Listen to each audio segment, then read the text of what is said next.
여러분 게임 좋아하십니까? 뭐 오락실 안 다니셨죠? 네. 오락실 가면 보통 게임이 이제 혼자 하는 게임보다 보통 어떤 게임들이죠? 둘이 네.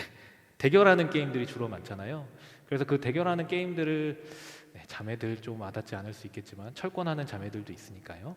네. 그 대결하는 게임들 하다 보면 어떤 마음이 드시던가요? 지면 너무 기분 좋아서 아우 그만해야지 하고 보통 돌아가십니까? 여러분 보통 하는 게임들 보면 한 번 지면 다시 해! 뭐 이렇게 하죠. 그리고 저 어릴 때는 제 상대를 옆에 앉아서 했었는데 문제가 많았었나 봐요. 조금 지나니까 건너편에서 하더라고요. 근데 보통 네, 지면 제가 이기고 저 건너편에서 지면 어떤 소리가 나죠? 아이씨 이렇게 하죠. 그러면 이제 저기서 막 동전을 막 넣는 소리가 났고 막 이렇게 해서 다시 도전을 하게 되는 경우가 많습니다. 그렇게 다시 도전하는 경우들 우리가 뭐라고 얘기하죠? 리벤지 요즘 많이 얘기하잖아요. 리벤지 매치다 이런 얘기 많이 합니다. 한번 졌던 상대가 똑같은 상대와 다시 한번 대결하는 거 우리가 리벤지라고 하죠. 그리고 그 리벤지는 보통 이제 약자의 편에서 보통 그 대결을 이야기할 때 리벤지라고 얘기하고 승자 쪽에서는 보통 그냥 리턴 매치 정도다. 이제 승자로서 가벼운 마음으로 그래 리턴 매치 이렇게 이야기를 하곤 합니다. 그런데 이런 리벤지나 리턴 매치가 일어나는 이유가 무엇일까요? 우리가 게임에서는 물론 우리의 승패 가운데 우리의 마음이 상했다는 것이 있겠지만 우리 세상 가운데서도 리벤지라는 이야기들을 많이 사용하곤 하잖아요. 그래서 스포츠에서 리벤지라고 할 때 리벤지 매치라는 이름을 붙이는 경기에는 대부분 그냥 가벼운 전에 졌었는데 한 번 하는 게임이 아니고요. 보통 무슨 사건이 있었거나 무슨 계기가 있거나 쌓였던 일들이 있는 팀 간의 경기를 리벤지 매치라고 보통 부르곤 합니다. 뭐 그렇게 그래서 더비 매치라고도 하고 그러지만 전통 있는 경우는 그렇지만 보통 그런 사건이 있었던 팀들 간의 재대결을 리벤지라고 하죠. 지금 말씀드렸듯이 리벤지라는 것 가운데에는 보통 특별한 사건 그리고 그것과 엮여진 이야기들이 있는 경우가 대부분입니다. 그런 특별한 사건들은 굉장히 기분 좋은 얘기면 좋은데요. 보통 그렇지 않죠. 그 특별한 사건들 가운데 갈등이 있고 그 사이에 특별한 문제들이 있었던 경우들이 굉장히 많습니다. 그렇기 때문에 그 안에 쌓여있는 감정들을 가지고 그 상대에게 다시 한번 풀어내길 원하는 거죠.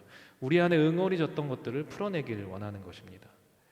그런데 이 리벤지 매치를 가지게 되는 보통의 경우들을 보면요, 그 안에 사건들을 보면 그 사건과 다툼이요 큰 사건에서 일어나지 않습니다. 보통 축구에서 리벤지 많이 일어나잖아요.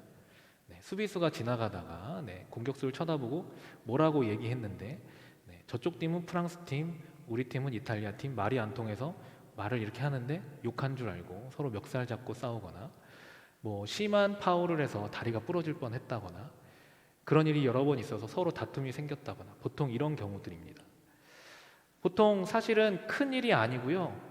말싸움에서 일어나는 경우들이 굉장히 많죠. 작은 일에서부터 시작되어져서 그 일들이 커져지고 경기는 굉장히 격해지고 그 격해진 경기 안에서 다툼이 일어나고 그 안에 상한 감정들, 마음들이 생겨나게 되는 것이죠. 그래서 그 상한 마음 가운데 내가 당했던 것들을 돌려주고 싶어 하는 마음에 리벤지를 꿈꾸고 그 리벤지 매치가 오면 전의를 불태우며 눈에 불을 쌍심지를 켜고 달려드는 경우가 많이 있죠. 그래서 우리는 이런 것들을 스포츠에서는 이렇게 말하는데요. 뭐라고도 얘기하죠. 영화에서 많이 쓰고 있습니다. 복수전. 한국말로 복수전이라는 얘기 많이 쓰죠. 이 세상에서의 복수전이라고 하면 더더욱 심한 경우들이 많습니다. 벌어진 사건이나 전쟁에 대해서 되돌려주고자 할 때 우리는 복수라는 표현을 쓰죠. 그래서 그 안에서 정말 그 안에 자기가 당한 것들, 자기가 그 당하면서 겪었던 일들을 되갚아주고자 하는 것이죠. 그런데 그 시작은 보통 작은 경우이거나 작은 일인 경우거나 오해에서 발생하는 경우들이 많이 있다는 것입니다. 그런데 그런 빌미가 될 만한 이런 복수극이 펼쳐질 만한 빌미가 될 사건들이 오늘 함께 읽은 본문 이전에 등장하고 있다는 것입니다. 오늘 이야기를 잘 보면 사실은 오늘 함께 읽은 본문은 그들에게 기쁨이 되었다라는 좋은 이야기로 펼쳐지고 있지만요, 사실은 그렇지 않습니다. 그 앞전의 상황들을 보면요, 이들이 기뻐할 상황이 아니고 서로 동족 간에 싸움이 벌어질 만한 상황 가운데 있었다는 것을 우리가 알 수 있습니다. 6.25 전쟁처럼요. 6.25는 오해에서 비롯된 건 아니지만 동족 간의 싸움, 그것과 같은 동족 간의 굉장히 어려운 싸움이 벌어질 만한 상황이 펼쳐지고 있었다는 것입니다. 무슨 일이 벌어졌을까요? 네, 요단강 동편에 제단을 세운 일이 벌어진 것이죠. 사실은 제단이라고 부르기까지도 사실은 모한, 자신들 입장에서는 기념비라고 할 만한 것을 세운 것 때문에 네, 일이 벌어지고 있었습니다. 요단강을 하면 우리는 뭐가 생각나죠? 네, 가나안에 이제 와서 여호수아 때에 정복 전쟁을 펼치게 되죠. 그런데 요단강 동편을 통해서 요단강 앞에 서고 이스라엘 민족이 그 요단강을 통해서 서편으로 넘어가서 이제 정복 전쟁을 벌이는데요. 동쪽에 도착한 때에 일부 이스라엘 민족들 지파들 중에 그 땅이 너무 좋아 보였던 지파들이 있었습니다. 그래서 이 땅에 남기를 원하는 요청을 했죠. 우리는 이 땅에 남았으면 좋겠다, 이런 얘기들을 하면서 그 땅에 남기를 원했고, 그래서 결국은 그 자리에 남게 되었는데요. 그 과정 가운데 사실은 그들이 정복 전쟁 가운데 함께하지 않을까 걱정해서 여러 가지 장치를 마련하고, 처자들은 두고 장정들은 넘어가서 정복 전쟁을 마치고 나서야 이 땅으로 돌아오게 되는 역사들이 있었습니다. 그런 일들 가운데 그 정복 전쟁을 다 마치고 각 지파에게 땅이 분배되어진 이후에 이제 그 땅 동편, 요단 동편으로 돌아온 이스라엘 백성들이 자신들의 삶, 이쪽으로 넘어온 것들, 이쪽에서 삶 가운데 자신들을 지켜줄 만한, 그리고 자신들이 그 정복전쟁 가운데 함께 했었다는 이야기들을 전해주기 위해서 무언가 작은 기념비를 세우게 된 것이죠. 그런데 그걸 서쪽 편에 있는 사람들이 보기에는 어때 보였다고요? 네, 함께 있지 않아서 모르시죠? 네, 큰 제단을 세운 것처럼 보여졌다는 것입니다. 큰 제단을 세우는 게 왜 문제가 될까요? 그 당시에 제단이라는 것, 이스라엘 민족의 제단이라는 건 사실은 어느 한쪽에밖에 없는 것이죠. 실로에만 하나 있고 그곳에서만 하나님을 예배할 수 있었는데 자신들의 제단을 세운 것처럼 보여졌다는 것입니다. 그 얘기는 뭘까요? 저것들이 하나님을 버리고 자신들의 신을 섬기려고 제단을 쌓았나? 우리랑 한번 해보자는 건가? 라는 오해를 불러일으킬 만한 사건이라는 것이죠. 그리고 그들이 보기에는 큰 제단처럼 보였다는 거예요. 그리고 그 제단을 세우고 자신들과 싸우고자 하는 것 같다더라라는 소문이 돌아왔다는 것이죠. 그런데 잘 보면요, 오해의 소지가 조금 있습니다. 보였더라라고 제단을 세웠더라가 아니고 제단으로 보였더라고, 그리고 그들에게 그런 소문이 들렸더랍니다. 그런 계획이 있었다라는 정확한 사실이 아니고요, 그들에게 들려졌다, 보여졌다라는 것이죠. 이 모든 것들은 다 요단강 동편에, 서편에 있는 사람들의 자신들의 판단이고 자신들의 생각이었습니다. 자신들의 생각과 판단만을 가지고 이 긴장 상태를 만들어내고 있었다는 것이죠. 그들은 자신들의 판단에 따라서 그들이 위협이 될 수 있고, 저 동편에 있는 자들이 자신들을 배신하고 위협할 수 있는 존재가 될 수 있겠구나, 이렇게 생각했다는 것이죠. 이렇게 사소한 것, 그리고 자신의 판단, 자신의 생각들, 자신이 가지고 있는 편견들로 인해서 오해들을 만들어내고 큰 일을 만드는 일이 이 당시에만 있었던 것만은 아닙니다. 우리가 살아가는 시대 속에서 벌어지는 많은 일들이요, 사실은 작은 오해와 사소한 일들 속에서 벌어지고 그 단초가 생겨나게 됐다는 것을 우리가 기억할 필요가 있습니다. 여러분들이 아마 태어나기도 전일 것 같은데요, 저도 정확하게 기억나진 않습니다. 네, LA에서 흑인 폭동이 있었다는 거 여러분 혹시 들어본 적 있으십니까? 유튜브나 인터넷 찾아보시다가 보신 적 있을지 모르겠는데요, 흑인 폭동이 일어났는데요, 그 흑인 폭동의 공격의 대상이 보통 한인타운에 있는 한인 점포였던 적이 있습니다. 근데 그 흑인들이 참 실수했죠. 우리나라 사람들이 대부분 군대를 갔다 왔다는 걸 잊었습니다. 네.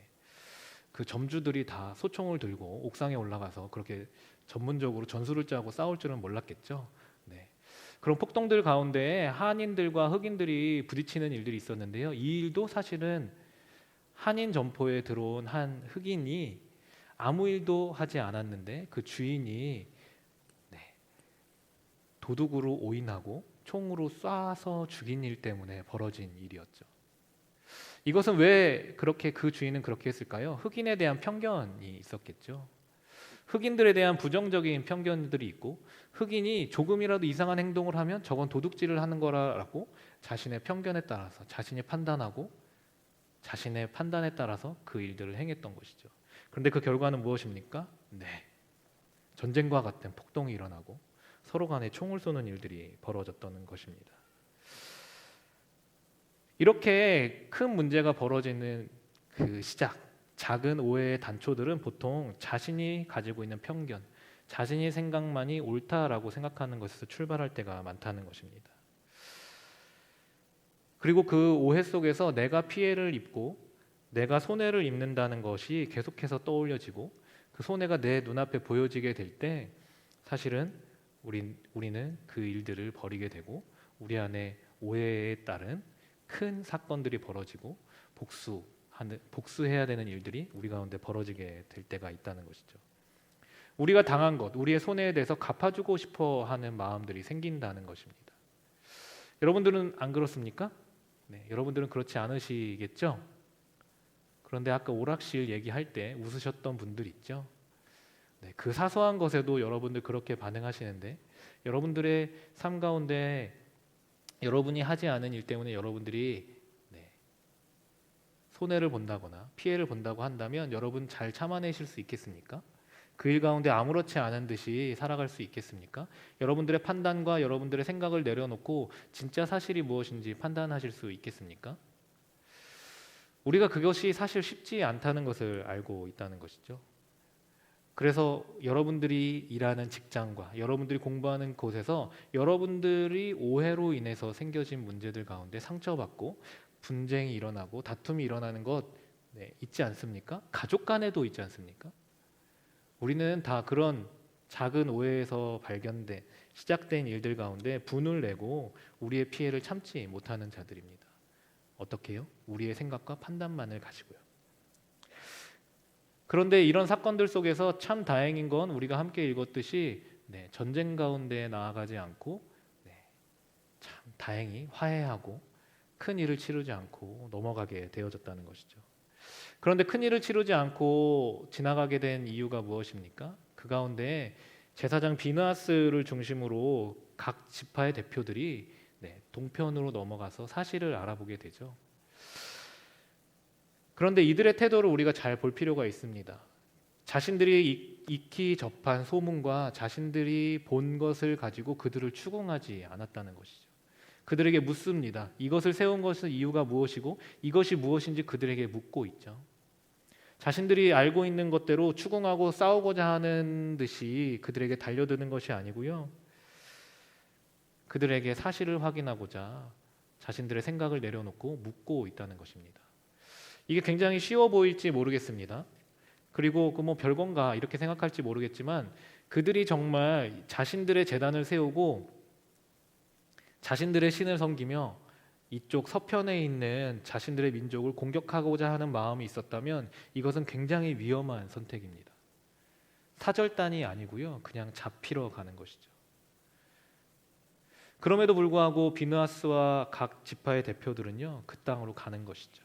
그리고 그곳 가운데 무기를 들고 겁박하면서 자신들의 이야기를 하는 게 아니고 사실을 묻고 있는 것입니다. 자신들이 위험할 수 있는 상황 가운데 그곳 가운데 나아가는 것입니다. 어떻게 해요? 자신의 생각과 편견을 내려놓고 그들의 삶이 무엇인지 그들의 이유가 무엇인지 듣기 위해 가는 것입니다. 그 결과는 무엇입니까? 사실을 알고 나고 오해가 거치고 그들이 다시 한번 기쁨을 누리게 되는 일들이 있다는 것이죠. 그들이 위험을 감수하고 그곳 가운데 들어간 일을 통해서 그들에게 전해진 건 평안과 기쁨이었다는 것입니다. 이들이 어쩌면 이스라엘 민족 가운데 싸움이 될 수 있는 이 상황 가운데 피스메이커로 그 자리에 있었다고 볼 수 있겠죠. 그런데 하나님께서 우리도 이 세상 가운데 피스메이커로 부르신다는 거 여러분 알고 계시죠?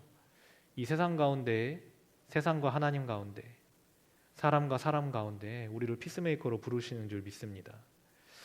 그런데 우리를 피스메이커로 부르신다면 동일한 마음이 우리에게 필요하지 않을까요? 내가 손해보고 나에게 위험한 곳에 나는 가지 않고 내가 익히 알고 있고 내가 가진 생각으로는 저건 이런 건데 저런 건데 판단하는 것. 그런 모든 것들을 내려놓고 나의 생각과 나의 편견과 내가 들은 이야기들을 내려놓고 분쟁 가운데 어려움 가운데 있는 사이에 들어가는 것. 그것을 원하신다는 것입니다. 그것을 통해서 무엇을 보여주시죠? 그 위험을 감수하고 내 손해를 감수하고 들어간 그 자리에서 하나님께서는 하나님의 평안과 기쁨을 우리에게 주시기를 원하십니다. 그 일들을 먼저 행하신 분이 있죠. 예수님이 그 일을 먼저 행하신 줄 믿습니다. 이 땅에 하나님에 대한 오해와 편견을 가지고 있는 사람들에게 위험을 감수하고 오시죠. 그 위험을 감수하고 오신 것뿐만 아니라 십자가에서 죽으시고 부활하시는 그 일들, 고난을 당하시고 고통을 당하시는 일들, 자기에게 손해가 되는 일들을 감당하셨다는 것입니다. 예수님이 우리를 화해자로 부르기 위해서 먼저 그 삶을 우리에게 보여주셨음을 우리가 기억할 필요가 있겠습니다. 예수님이 위험을 감수하고 이 땅 가운데 오셨듯이 우리도 위험을 감수하고 나의 손해와 피해를 감수하면서도 우리 주변의 어려움과 다툼 가운데 있는 사람들과 상황들 그리고 세상과 하나님 사이에 우리가 나아가야 할 줄로 믿습니다. 그렇게 우리의 생각과 모든 것을 내려놓고 우리의 어려움을 감내하면서 나아간 그 자리 가운데 우리 공동체 가운데 우리가 서 있는 곳곳마다 하나님의 기쁨과 평안이 주어질 줄로 믿습니다. 여러분이 그런 피스메이커로 부르심 받은 줄 믿으십니까? 그렇게 살아가시겠습니까? 그런 결단을 가지고 세상 가운데 나아가서 승리하는 저와 여러분이 되기를 소원합니다.